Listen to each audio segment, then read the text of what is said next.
अस्सलामुअलैकुम वरहमतुल्लाहि वबरकातुहू। आज जनाब हम आपको जो दिखा रहे हैं ये है वैक्सीनेशन का अमल, कि हम आज जानवरों को वैक्सीनेशन कर रहे हैं।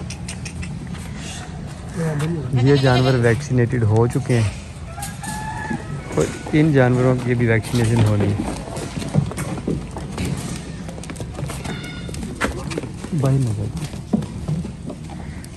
तो ये जानवर जो हैं ये सारे ये पट्ठे हैं, यानी कि बकरियां छोटी, एज इनकी है 9-10 माह, 10 माह के लगभग है।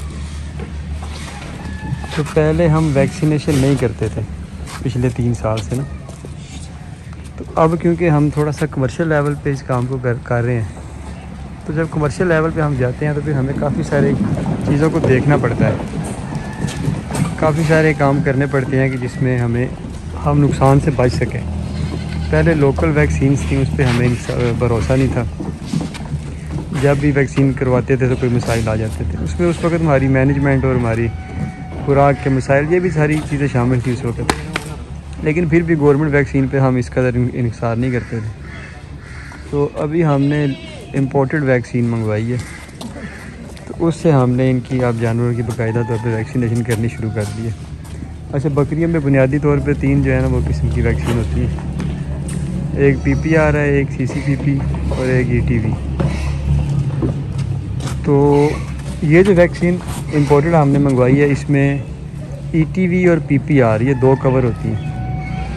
अब जो CCPP की वैक्सीन है वो पता नहीं, हमें अगर इंपोर्टेड मिल गई तो ठीक है, ना मिली तो हम जो गवर्नमेंट हॉस्पिटल हैं यहाँ पे बनती है, मतलब जहाँ पे कोल्ड चेन की मेंटेन होती है 100%, तो फिर वो हम वहाँ से जाके ख़रीद के डायरेक्ट लेके तो वो उससे वैक्सीनेशन कर देंगे इनकी। तो वैक्सीनेशन में ये देखना पड़ता है कि कंपनी जो है ना वो अच्छी होनी चाहिए, इंपोर्टेड वैक्सीनेशन होनी चाहिए। अगर इंपोर्टेड ना हो, लोकल हो, तो आपकी तसल्ली की होनी चाहिए ना, कि उसकी कोल्ड चेन मेंटेन हो। ये नहीं कि कुछ रेफ्रिजरेटर ना हो, गर्मी सर्दी है, बिजली बंद हो रही है, तो वो कोल्ड चेन इनकी मेंटेन ना हो तो वैक्सीनेशन फजूल हो जाती है, उसका कोई फ़ायदा नहीं बल्कि नुकसान हो सकता है। अच्छा, इस वक्त वैक्सीनेशन कर रहे हैं शुएब भाई, डॉक्टर शुएब साहब। ये गोटलैंड फार्म पे एज DVM मतलब जानवरों की केयर मैनेजमेंट के ये इंचार्ज हैं। तो इनसे पूछते हैं कि ये कौन सी वैक्सीनेशन कर रहे हैं और इसके क्या फ़ायदे हैं, ना करने के क्या नुकसान हैं, किस किस बीमारी की ये वैक्सीनेशन है, तो वैक्सीनेशन की अफादियत और अहमियत कितनी होती है। तो ये इनसे तफसील से पूछते हैं। ये पहले इस बकरी को लगा लें, उसके बाद इनसे पूछते हैं और फिर लगाने का तरीका भी आपको दिखाते हैं कि ये लगाते कैसे हैं। अब ये देखिए जी, इसको होगी वैक्सीनेशन। चलें, अस्सलाम वालेकुम शुएब भाई। वालेकुम सलाम जी। ठीक ठाक है जी? जी अल्हम्दुलिल्लाह ठीक ठाक। शुएब भाई, ये जो वैक्सीनेशन पकड़ी है ये ज़रा दिखाइएगा एक बार। इसका नाम क्या है जी? क्लोस्ट्रीवैक्स। ये किस मुल्क की बनी हुई है, इसका कोई अंदाज़ा है? ये फैट्रो की है और ये इम्पोर्टेड वैक्सीन है।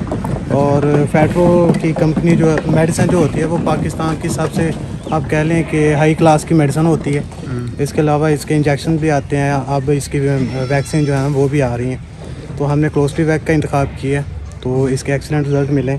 और इसके अलावा जो बकरियों में ETV और एंथ्रैक्स जो होती है उसके लिए ये एंटेरोटॉक्सीमिया ETV और PPR के लिए ये इस्तेमाल होती है। इसके अलावा इसको ना चूड़े मार जो बीमारी होती है गायों में होती है ख़ासतौर पे वो। इसके अलावा रेड वाटर जो होती है ना, पेशाब के साथ खून का आना, तो उसके लिए भी ये ना वैक्सीन की जाती है। तो इसके अंदर काफ़ी ज़्यादा जो स्ट्रेंस होते हैं ना वो काफ़ी ज़्यादा हैं और काफ़ी ज़्यादा बीमारियों के ख़िलाफ़ ये काम करती है। अच्छा, मतलब आप कह रहे हैं कि PPR और ETV ये 2 काम इससे हो जाते हैं? जी, इससे हो, मतलब जब ये कर लेते हैं फिर ये 2 वैक्सीन नहीं करनी पड़ती? जी, ये दोनों नहीं करनी पड़ेगी। एक रह जाती है CCPP मेरे जो इल्म के मुताबिक। जी, तो वो आप कह रहे थे कि हम लोकली जो है वो ख़रीद लेंगे? जी, अगर वो किसी कंपनी की हमें प्राइवेट नहीं मिलती तो हम जो भी है ना सरकारी वैक्सीन जो आती है CCPP, तो वो हम सरकारी हॉस्पिटल से लेंगे और फिर उसको ना जानवरों को लगा देंगे। ठीक है। अच्छा, ये बताएं कि वैक्सीन के ना करने के क्या नुकसान होते हैं? वैक्सीन ना करने के नुकसान ये होते हैं कि अगर आपके एक जानवर को भी अगर पीपीआर है, उसका एक केस भी आ जाता है, तो एक से दूसरे को, दूसरे से तीसरे को, सारे शेड में आपको ना पीपीआर की जो बीमारी है ना वो फैल जाएगी। उसके मुकाबले में होगा क्या, आपकी ज़्यादा मेडिसिन लगेगी, आपके अखराजात ज़्यादा होंगे, आपको जो है ना मुश्किलात ज़्यादा पेश आएंगी उसके साथ। तो ये वैक्सीन जो होती है ना वो तकरीबन 83 रुपीज़ के अंदर ये हमें पड़ती है एक एनिमल की। तो बेहतर है कि हम 83 रुपीज़ जो है ना एक जानवर पे लगा लें, और बाद में अगर कोई आ भी जाता है केस, अगर आप वैक्सीन नहीं करते तो आपके एक जानवर पे ना कोई हज़ारों रुपये खर्च होंगे, तो फिर जाके ये क्लियर हो गए मसले। और फिर जानवर की जो है ना एक तो हेल्थ भी जो है ना वो भी स्टेबल करनी पड़ेगी आपको बाद में अच्छी खुराक दे के, और इसके अलावा आपको मुख्तलिफ मसले मसाइल जो हैं, जो जानवर दूध देते हैं ख़ास तौर पे, उनमें कमी आएगी, एक तो दूध का नुकसान भी होगा। इसके अलावा जो बच्चे हैं तो वो जब उनको दूध पिलाएंगे तो उनके अंदर भी काफ़ी ज़्यादा क्रिटिकल कंडीशन आएगी। और इसके साथ ही जो प्रेग्नेंट एनिमल होते हैं ना, उनको अगर टाइम से लगा दी जाए ना पास्चुरेशन के पहले, तो माँ के पेट के अंदर जो बच्चे होते हैं ना उनके अंदर एंटीबॉडीज़ मुंतकिल हो जाते हैं। तो उसके साथ होता है ये है कि जानवर के जो बच्चे होते हैं ना, छोटे बच्चे हैं बकरियों के, उनको 4 से 6 माह की उम्र के अंदर वैक्सीन होती है।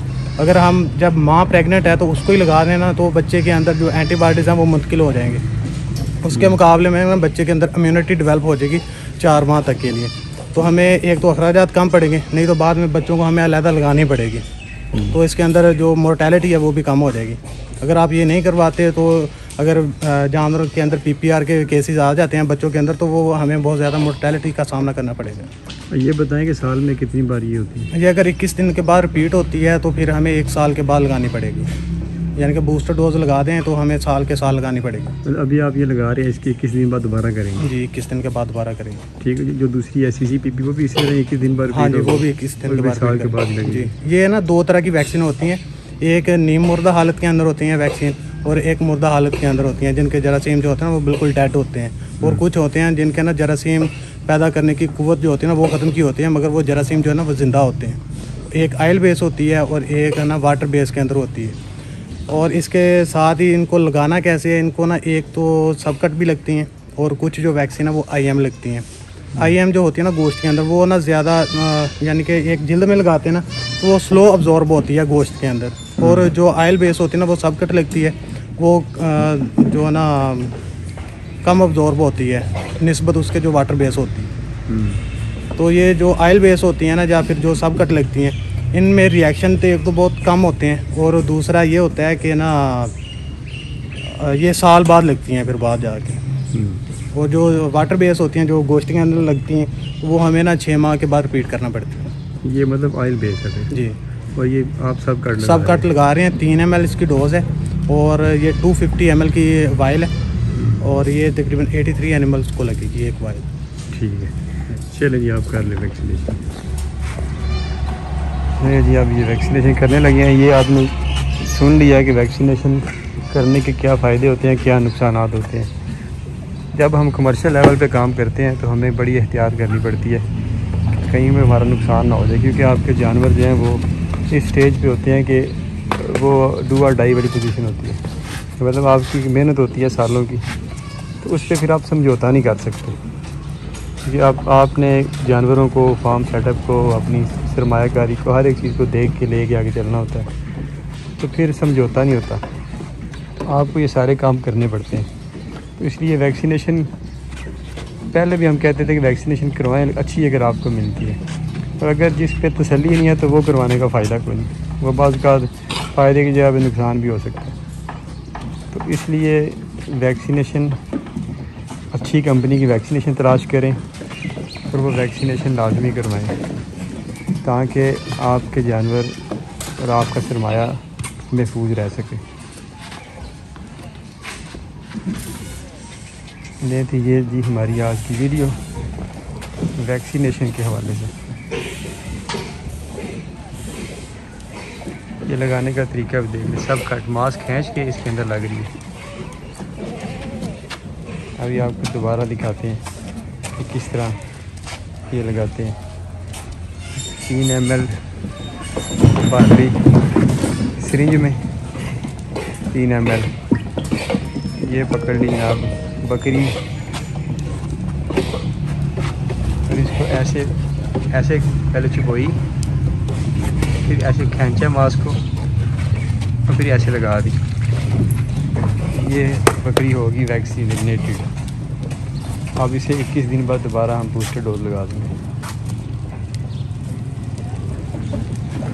तो ये थी हमारी आज की वीडियो। हमें रखें दुआ में याद। अल्लाह हाफ़िज़।